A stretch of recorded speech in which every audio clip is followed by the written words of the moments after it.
कभी सोचा है कि फर्जी एक्टिविस्ट तीस्ता सीतलवाड़ अनेक साक्ष्यों के बाद भी जेल जाते जाते कैसे रह जाती हैं?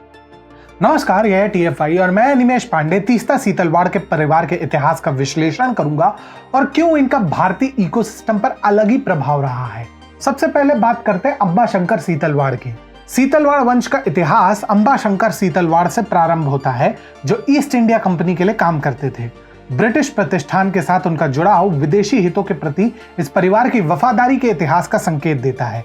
इस दौरान स्थापित प्रभाव और संबंधों का परिवार की आने वाली पीढ़ियों पर भी स्थायी प्रभाव पड़ा है।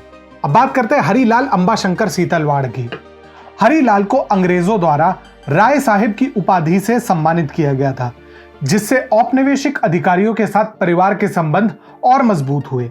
ये मान्यता सत्तारूढ़ सत्ता के साथ स्वीकृति और सहयोग के स्तर का सुझाव देती है। अब आते चिमनलाल हरिलाल सीतलवाड़ पर। जलियांवाला बाग हत्याकांड की जांच कर रहे हंटर कमीशन में चिमनलाल की भागीदारी इस मामले पर उनकी स्थिति पर प्रश्न उठाती है। हालांकि इस बात पर बहस जारी है कि क्या उन्होंने अपराधियों को बरी कर दिया, परंतु उनकी खुली असहमति की कमी उल्लेखनीय है। इसके अलावा जवाहरलाल नेहरू के साथ चिमनलाल की घनिष्ठ मित्रता परिवार के राजनीतिक संबंधों में एक और परत जोड़ती है। अब बात होती है मोतीलाल चिमनलाल सीतलवाड़ की। तीस्ता के दादा मोतीलाल ने 1950 से 1963 तक भारत के पहले और सबसे लंबे समय तक सेवा देने वाले अटॉर्नी जनरल के रूप में कार्य किया। उनकी नियुक्ति नेहरू के साथ उनके संबंधों के कारण हुई, जो परिवार के राजनीतिक संबंधों को और उजागर करती है। अटॉर्नी जनरल के रूप में उन्होंने स्वतंत्र भारत के कानूनी परिदृश्य को उसका वर्तमान आकार देने में महत्वपूर्ण भूमिका निभाई। अब बात आती है अतुल मोतीलाल सीतलवाड़ की। मुंबई स्थित वामपंथी वकील अतुल ने कानूनी पेशे में पारिवारिक परंपरा को जारी रखा।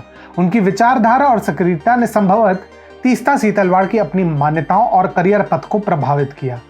अतुल सीतलवाड़ की बेटी तीस्ता अतुल सीतलवाड़ ने अब परिवार की विरासत को इसी प्रकार आगे बढ़ाया है।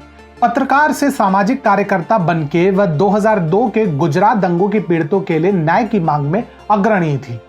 यह अलग बात है कि इनके तौर तरीके और इनका एजेंडा आज भी संदेह के घेरे में है।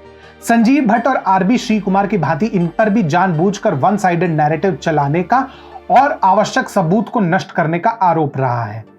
आलोचकों का तर्क है कि उनके पूर्वाग्रहों और विषम दृष्टिकोण ने 2002 के घटनाओं से संबंधित निष्पक्ष न्याय की खोज में बाधा उत्पन्न की है। ब्रिटिश प्रतिष्ठान के साथ परिवार के लंबे समय से जुड़ाव और उसके बाद के राजनीतिक संबंधों से सीतलवाड़ को मिलने वाले समर्थन को लेकर सवाल खड़े हुए हैं।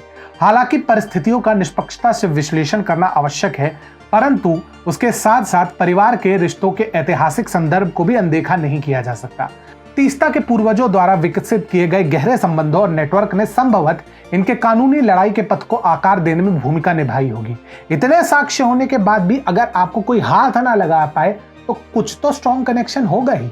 तीस्ता सीतलवाड़ की कानूनी लड़ाइयों और विवादों ने उनके परिवार की दिलचस्प कानूनी विरासत की ओर ध्यान आकर्षित किया है। उसके पूर्वजों के ऐतिहासिक संबंध, राजनीतिक संबंध और कानूनी उपलब्धियां एक जटिल तस्वीर पेश करती है। हालांकि सीतलवाड़ के कार्यों और निर्णयों का आलोचनात्मक मूल्यांकन करना महत्वपूर्ण है, परंतु उनके परिवार की पृष्ठभूमियों की बारीकियों पर विचार करना भी उतना ही महत्वपूर्ण है।